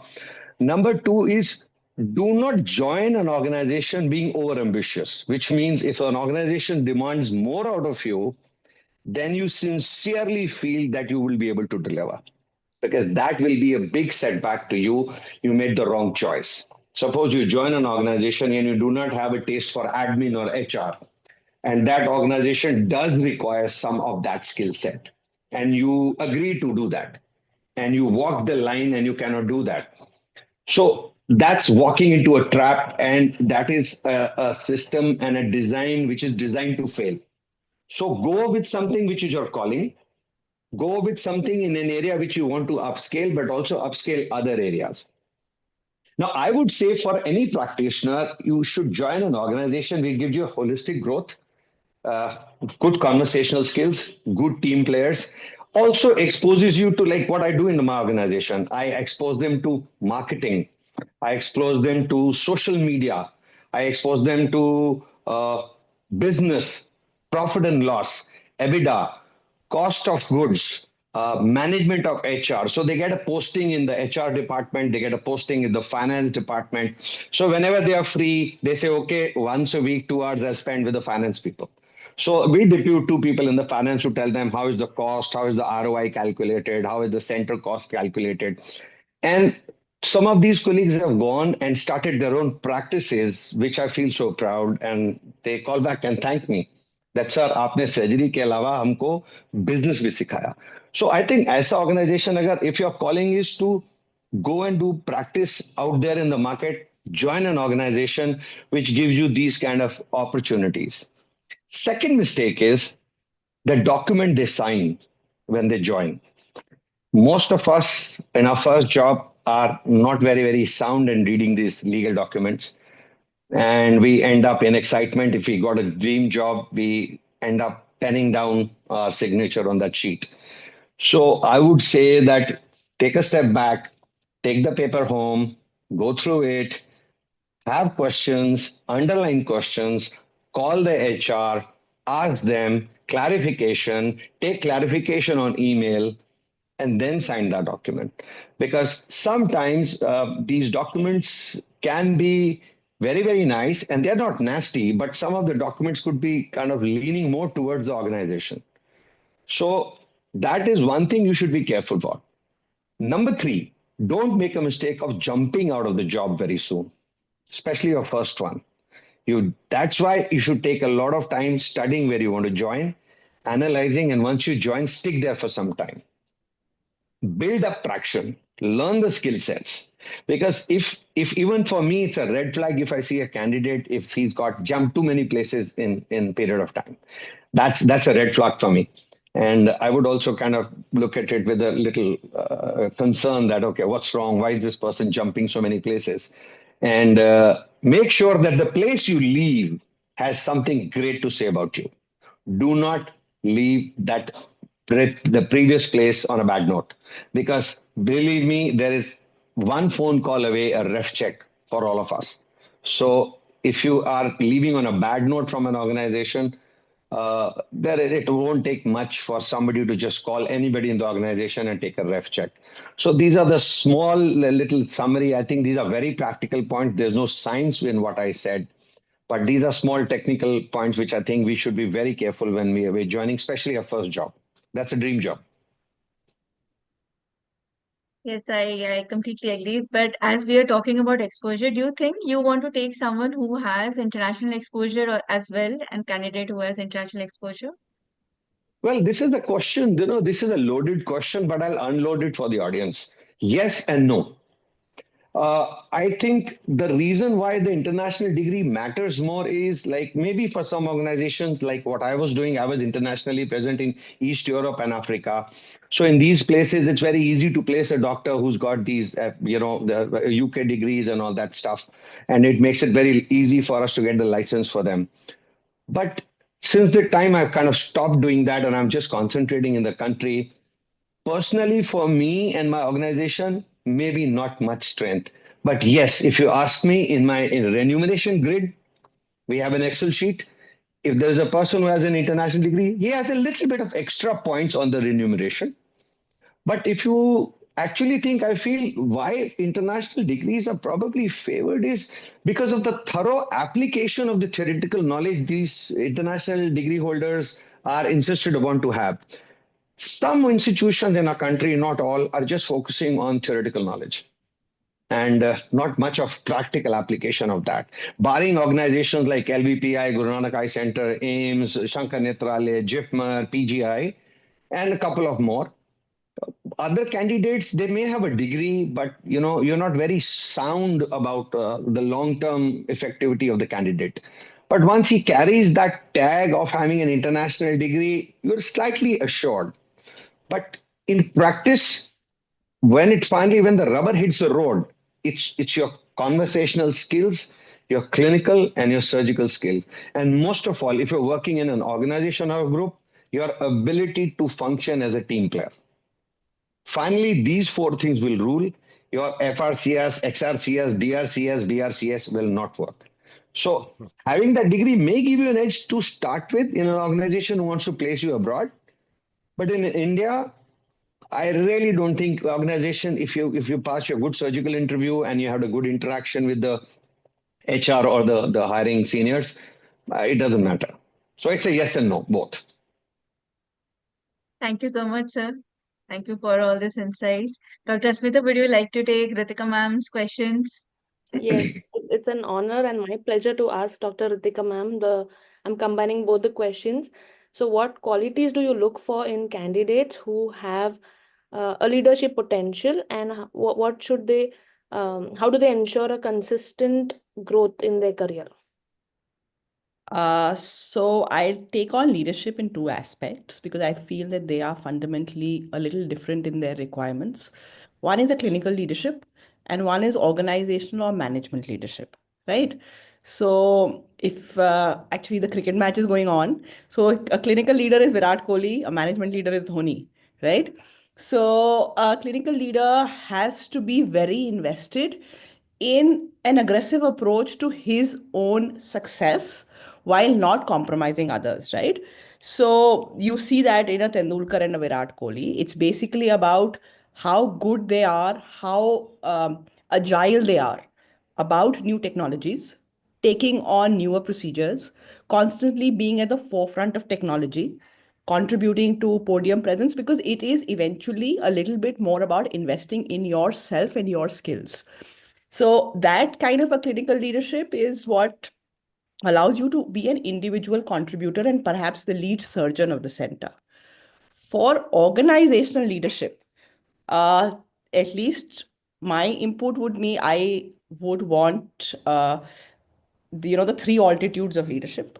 The person should be very self-aware in terms of what is it that I offer, and invest in yourself so that you're able to invest in others in terms of growing others. That also comes from a greater sense of security for self. A common example is your hunger should not be as important as other people's hunger. Whereas a clinical surgeon is always, hungry for more cases, the organizational would all look at the collective hunger So for me, that, and of course, being able to execute and align with the organization. So basically, the approach towards investing in self is important, but how you deal with other people and what is your, are you into an individual sport or are you into a team sport is what defines. And for me, for both the leaders, what is very important is that their value system aligns with that of the organization, right? Because, like many people have said, you will find happiness if you are aligned in terms of your value system. So often, I think that, I often ask, why do you want to join us is not as important, but why are you leaving? What did you miss? If they're changing places. Because it's a very powerful quote that what you hate often defines you more than what you love, right? And so the value system is very important. As an example, I think our value system is that of honest aggression. So integrity is very important, and honesty in terms of work ethic. So if somebody is able to say, is very confident in surgery, but is always 2 hours late, it goes against the work ethic, though this person may have an awesome conversion, but the culture of the organization will go down because of this person. So I feel that if you have to lead in an organization, your value system has to be aligned. So that's really what I look for, and I often like having casual conversations just to understand what defines them in terms of what they love and what they hate. So that's pretty much how I would want. And to define our take on how to identify leaders. Also, leadership is a lot, especially organizational leadership, is a lot about storytelling and communication, because it's not what you're doing, but what you're inspiring others to do. So, like Dr. Kamal had said, that the ability to communicate, right, in a creative and impactful manner and in an authentic manner, that people should trust you when you're saying something. That is very important for organizational leaders. So, I think that, and that said, it's not important to communicate in English. It could be any language. Yeah. Clear, inspiring communication is the most important if you want an organizational leader. And even as a clinical leader, it has to come across to the patient. In fact, even if you have to practice it to a lot of people, I would say we have one doctor at our organization who gives the best PowerPoint presentations, but he rehearses in front of the mirror, a very senior doctor, right? So rehearse your communication. It is a skill. Specifically, if you want to get into a leadership role, you should practice. As regards the aspects for growth in an organization, at least I would like to take the time to understand the value system and capability of people. We offer 4 or 5 different kinds of leadership, starting with the organizational leadership, where you're actually help building the organization on a pan-India level. Then you come down to center level leadership. And then you have vertical leadership in terms of leading research, leading fellowship, leading a specialty. An example would be, suppose you have a peripheral center where a retina surgeon is not available or a young retina surgeon is joined. You take on the role of a mentor. So these are 4 or 5 multi-dimensional leadership aspects. And the beauty of the larger canvas, I would say, whether it be a corporate or an institution, is that you can lead in different ways and you can curate opportunities for that leadership role. So those are the aspects that allow you to grow. Thank you, ma'am. You really gave apt practical examples which made us understand the point better. Next, I would like to ask Dr. Saptagiri sir. So are you there? Yeah, hi, I'm there. Yeah, good evening, sir. So Hi, good evening. how do employers view candidates who are actively involved in research and academics, and how do they balance their job responsibilities while taking care of their academic growth as well? So I think we just discussed about the part where the research one was there. So, as an organization, as our organization goes, uh, we are looking at people who are actually interested in research or have that knack for research and publication. Uh, we have an active research cell now, which is doing a lot of work, and we have a lot of types with other industry leaders like IITs and others. And stem cell research is also on with our organization. So we want people to take the next step apart from just ophthalmology and go into basic science. So we are looking at people who can do some amount of research, have that interest to search for something new. it is difficult to find such people actually, but it's not impossible. So over the past few years, we are having new ophthalmologists, the younger generation who's actually interested in doing something different, not just doing, let's say, 30, 40 cataract surgeries in a day or something like that. They want to make a difference in something that can be written later on as their contribution to science or whatever it is. So we are looking at such people, and we do no, they get little higher grades when we try to take them, and uh, we also get some feedback from the type of research that they do. We have some leaders and research professors and all who actually head our who look after our employment when we're taking them, and we brush it off. We brush the CVs of them so they understand the level of the research that they've done and what the potential the candidate may have. But all said and done, that is just one aspect that we're looking at when we are looking to employ people. It's not just research and conferences only, but it's also the uh, the behavioral. So we also brush every candidate when they're joining our organization through a psychologist who runs a series of interviews with them and tries to understand whether that psyche will fit with our organization or not. Because most often than not, what happens is they come with some expectations, and then they come with our organization where our organizational demands or our culture, as was mentioned, may not fit with what their thought process is. So such a thing will be a total misfit. And that's what our psychologist is able to bounce off most of the times, and we take a lead from that. But most of the times it is not that bad. And the younger generation, I have a little difference again what Dr. Samar Pasak said. The younger generation is much smarter than all of us. Uh, they know what they want, which is actually fantastic. Because when I joined thing, I did not know what I wanted.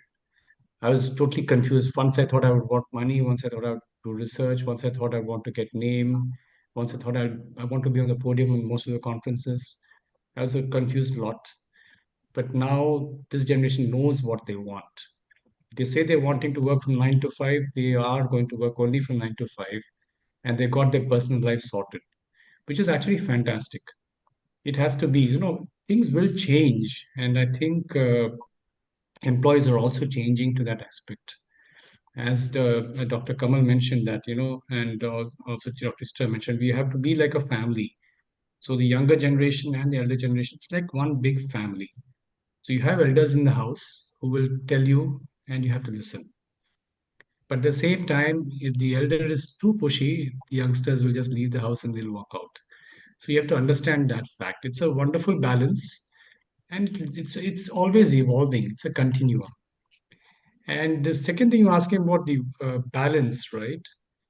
See, there is nothing like that the work-life balance is now changing to a work-life synergy. That means that sometimes you cannot say that every day I'll only work from 9 to 5 and then 5 to night the next day I'll be with family. It will not happen that way. There will be some days when work will take much more than the 9 to 5 job. You may be stuck in the clinic. You may have a patient who will just not let you go because you're having some complication with him. You cannot say, I'll just leave you in the middle of a consult and I just go out. So there will be times when your life is much more than your work. You may have to maybe just work 3 hours in that day because you may have to rush home for something. Things will happen. So you cannot be very dogmatic and say that I will be like this. So it's not a work-life balance. It's more like a work-life synergy. And once you're able to strike that synergy, you'll really enjoy work. And an organization, if that can promise you that synergy, you're going to stick with that organization for life. So it's very difficult. And as you grow with the organization, as you understand the organization, it's about how you mold along with it. So you cannot be very rigid in your first job and say that, no, it's my first job. I will do this, I will do that. I'll have to learn this much. So we've had people who've come to us and they said that it's my first job. I'll have to do about 1,000 FACOs and then I'll be very experienced. So I said, it doesn't work that way. There are people who have done only 5 or 10 FACOs to learn, and they've started doing wonderful job. So it is not only, there are a lot of aspects to just not only just doing a surgery. And surgery is not the end of the world. There's so many things. So the more we open up to as an employee, the more the more avenues we open up for a youngster, that's when we're actually able to retain them and give them that balance about having both academics running. Academics means not just degrees.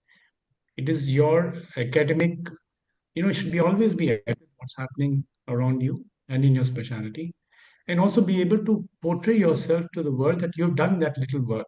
It may be very small, but take pride in that and show it to the world that, I've stood in the podium and I've done this. And let me tell you, the younger generation, that's you all, are far more smarter than us. So now when we see papers published sometimes, these were things which we read in Duke Elder's times. But the same papers are now winning best paper awards in many conferences. Okay. So now when we think back, like Goldies, and say that, oh dear, that's what we read and all. But those days, things were different. The same problem was analyzed much differently. And many people have forgotten what it was. And the youngsters actually have researched that and brought it in a much better way. So that is again wonderful. So across the world, that's the phenomenon that's happening.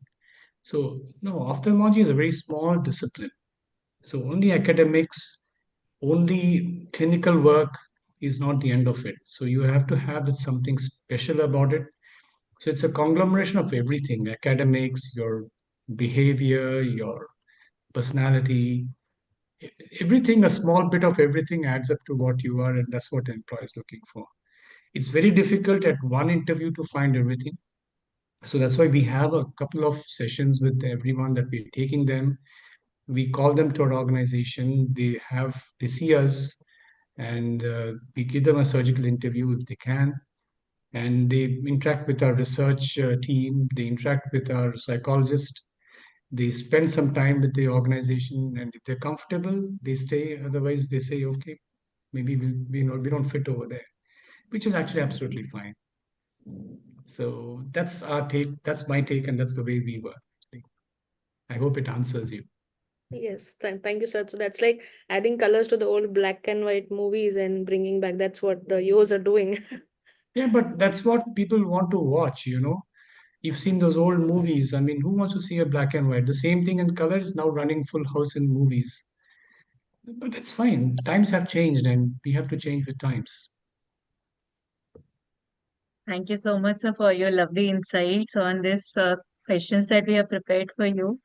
Kamal sir, do you want to add any final comments to our app launch and the first webinar that we are having? We I are think it's a beautiful thing what you're doing, and especially both for the young ophthalmologists and also for not so young ophthalmologists like me who are looking for good teammates. I never use the word employees. This word is banned in my organization as sharpsighters. I call them colleagues. I call them teammates. Sometimes I may call them bacha also. They are not very young to me, but I think this is a huge step. And I think very soon you'll be finding me or my HR team going through the portal and putting on a lot of shortlistings, because we are scaling up and we need more and more of good teammates. Thank you so much. Saptagiri sir, would you like to add any final comments? No, nothing from my side, Sunandini. It has been wonderful to actually see everyone and interact with everyone. I think there's something at my bandwidth, so my video is not opening up. I think now it's come up, yes. Yes, sir. Yes.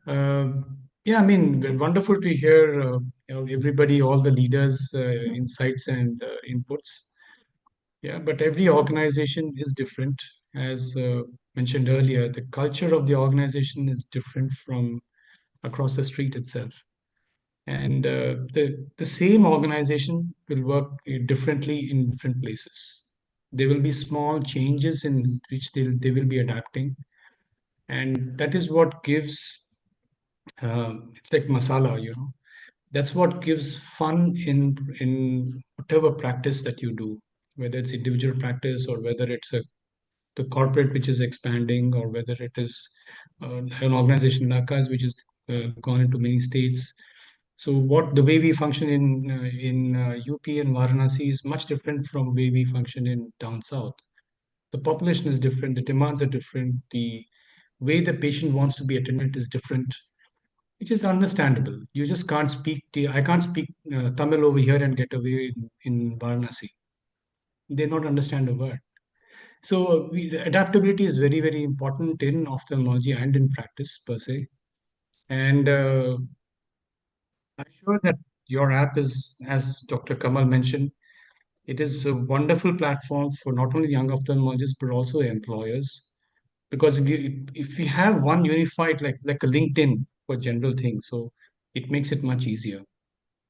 And I'm sure with Mr. Ravi and AI being incorporated, it's going to go much further ahead. Actually, I have a paper on that. You can publish it in AOS also. In IGO, that is, sorry. Yeah, it's an idea for thought. I think Nilesh is already planning the paper. Good. So it didn't cross my mind, but thank you for that idea. Actually, we could survey the impact of this. Correct. Yeah. Thank you, sir. We also have our treasurer, Aditya Sethi. He's also here. Aditya, what do you have to say about this app that YOSI has developed?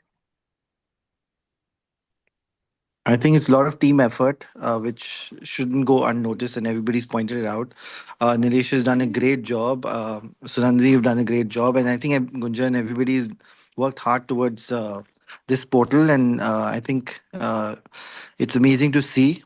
I got the privilege of seeing it a little earlier in its early days. Also, Nilesh had shown it to me, and amazing. I think we're going to make a lot of heads roll towards our side with this app, and great idea on getting some data and publishing as well. Thank you, Aditya. Devakant sir, we would like your final comment on this whole program and the app launch. Yes, I think Aditya has summed it up beautifully. So it's a great team effort from all of us, from the whole team, those who are part of it and those who are not as well. So, and because there's a long way to go with this app. I think this webinar, this launch is just the beginning of it. And hope to do great things with all of you guys on this app. Best wishes to all. Thank you, sir. Nilesh, your closing remarks about this brainchild of yours. I think it's not my brainchild. The idea was Devakant's. He was very persistent with that idea that there has to be something. And I just happened to be in contact with Ravi. It's just a happy coincidence that I am getting all the credit for this. But thank you, everyone. Actually, it is very heartening to see how the entire leadership, right from AIOC to AIOS to all the leading institutes, uh, Kamal sir and Sapgirish sir staying till now, till the end to encourage us and giving us all the insight and also committing to use this app. It's really heartening for us, and it's really a morale booster for us to keep improving it and keep getting new features. And as the database grows, I think we will have more and more ideas pouring in. Thank you everyone for this. And Sunandri ma'am, please conclude the session. And beyond the app, also we have a lot of things planned in terms of jobs for YOSICON, and to all the institute heads who have joined. Kamal sir is still here, Saptagirish sir is still here. So we'll reach out to you again to how we can, enhance this experience and make the finding an ophthalmologist, finding a job scene easier and in India. So we'll reach out to you all again and in the due course of time. Thank you. Good. Keep it up, guys. Keep it up. Thank you, sir. Yeah. Thank you, everybody, for this Thank you. lovely session. I thank our chairpersons, our panelists, our president, Dr. Devakant sir, our secretary, Dr. Nilesh, our treasurer, Dr. Aditya, my co-moderators, Gunjan and Aspita, for being here, and a special thanks to Kamal sir, who is still there till the end, Dr. Saptagiri sir, who is still there till the end. I think it's been a lovely, wonderful evening where we had, as sir said, that we had a lot of people from starting from AIS governing body to the heads of big eye institutes and eye hospitals.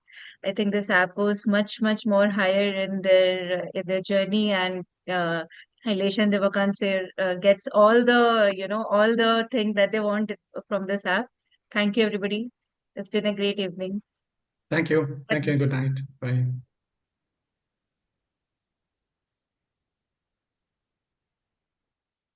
Manjula, you can stop the live streaming.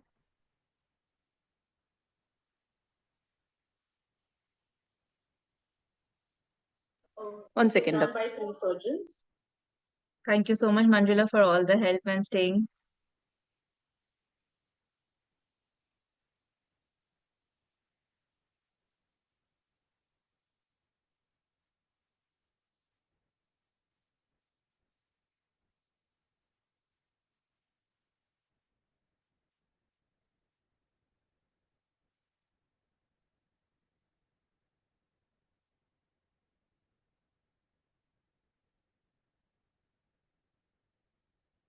Thank you, Manjula. I'm leaving right now. Is this okay? One second, doctor. Physician record.